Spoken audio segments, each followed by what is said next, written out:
If it keeps on raining, the levee's gonna break.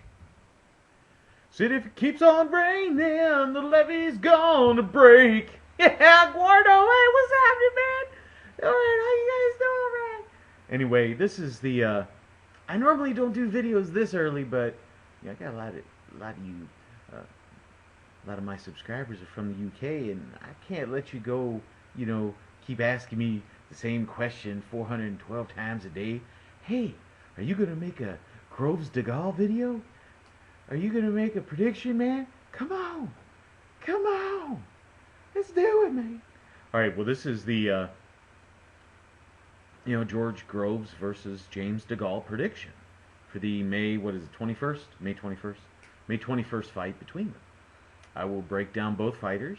This is kind of cool because they're both prospects that I did in my prospect perspective videos. If you want to go check those out, I did that 3 fights ago for both fighters, so a little has changed since I've done that, and let me get into that now that I've watched the fights afterward and how they've done. Okay, well, I'll start with George Groves, then I'll go to DeGale, and then I'll make my prediction. Alright? Yeah, sounds about right, doesn't it?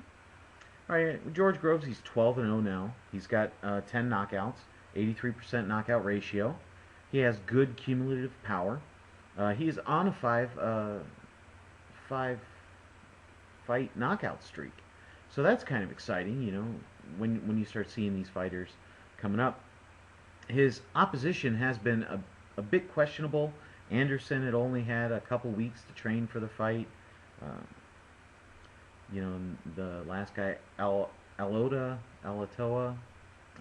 Daniel, Ala something. Got punched in the face. Anyway, with those, you would like to see him stepping up a little bit more, like with the, who's it, Paul Smith, I believe it was, that DeGale fought. But looking in that, you can see he's still had nice KOs over Adamu and Anderson, but, that chin is a little scary because he did get knocked down against Anderson. And his power's good, but it's more of a cumulative power. He doesn't have that one punch, I'm going to start you out kind of thing. His hands are fast. Does tend to keep his hands a little bit too low. He's good with the timing, uses nice head and hand movement. Maybe a bit too much hand movement anymore. The feints are nice to see. Nice footwork. Much more movement than anybody DeGale's been in the ring with. As a pro, solid overhand right. He doubles up the left hook. He doubles up the right hand. So those are nice. He gets in, he gets out, does not fight inside. He is not an inside fighter by no means. He throws high-low well. He works the body very well. Actually broke Anderson down with body shots. He anticipates the punches that are coming. He has real nice timing, and he is very good working from the outside. The hands are too low. He can't get caught. As I said, he got dropped by Anderson, who has okay power, not great power, but okay power. And he gets hit flush. He's still not pulling it together with that stuff. When he gets his back on the ropes, he freezes. And what I mean freezes is, he doesn't throw punches. He spends too much time doing all this stuff, but he's not throwing punches to get out of there. He'll do this, and the opponent throws 5 or 6 punches. He takes a good 2 or 3 solid shots, and then he'll throw a couple shots and then get out of the way. The problem, you can't afford to freeze. You've got to, second your back hits the ropes, you got to be throwing punches, you got to get off the ropes. Get off the ropes. That's not a good area. These ropes aren't like Muhammad Ali anymore. You can't lean back 85 feet while a dude's swinging at you, and get away from him. It doesn't happen anymore. His chin is questionable, but the heart is there. Like I said, he got knocked down by Anderson. Looked a little shaken up, nothing too bad. And he was able to continue and go on. He still goes straight back too much. I don't like to see that. And he's open for legit fighters. If they're accurate and they can place their shots well, he's going to take some hits. Again, he's not an inside fighter. I don't know if I said that already, but let me say it again. He is not an inside fighter. This is something that's very bad for his game. The way he fights, he'll throw the occasional uppercut, and don't get me wrong on that. But he is not an inside fighter by no means. The second he gets pressure put on him and stuff, he clams up. He doesn't fire those shots off. Watching him, I expected to see significant improvement from his 9th fight to his 12th. And I didn't see that with him. At best, and I'll say this again, at best, he seems to be in neutral. He's not getting better. It's almost as if his trainer's taken him as far as he can. He needs to get somebody else. He needs to step up to the next level trainer. This guy's good from 0 to 10, but you need somebody from 10 to 20 now. You need to see changes. In that, let's go over to James DeGale, who's 10-0, 8 knockouts, 80% knockout ratio. He is on a 5 KO streak as well. He had a nice KO win over Paul Smith. Then again, Paul Smith doesn't move his head. He has one thing, and that's straightforward, and he fires his shots, and he's got a good chin. But he took a lot of shots in there too. He fought a tune-up, if you can call it that, with Cobal. He KO'd Dilks, but he had just lost to a rookie with 5 fights. So when you look at this, he doesn't fight anybody with power. So he gets away with it. But when you're watching him, he doesn't fight as amateurish as he used to. He doesn't bend straight over at the waist like he used to. He doesn't use a lot of unnecessary movement or goof off in a fight like he used to. You see the improvements. No one's good enough to actually test him to see if he really has the absolute it factor in there. But at the same time, it always looks like there's an extra gear that he could kick it up if he had to. He fights basically to the level, I'm just going to beat you up kind of level, and not really take a lot of stuff. But he does get hit flush as well. His hands are way too low. He's open for shots. He can be countered while he's countering you. If that makes any sense. I mean, he can time you and counter, but his hands are dropped so low that he's still in there and he can get hit himself. He still needs to pick his hands up, as you know. I said he's open for the lead right, and he can get hit flush. His left is just under his chin. His right is at his waist. He's open for the straight shots. He has a good jab. At his power jab and as a range jab. He can keep you away. And Groves has a good jab, too. He just doesn't use it as effectively.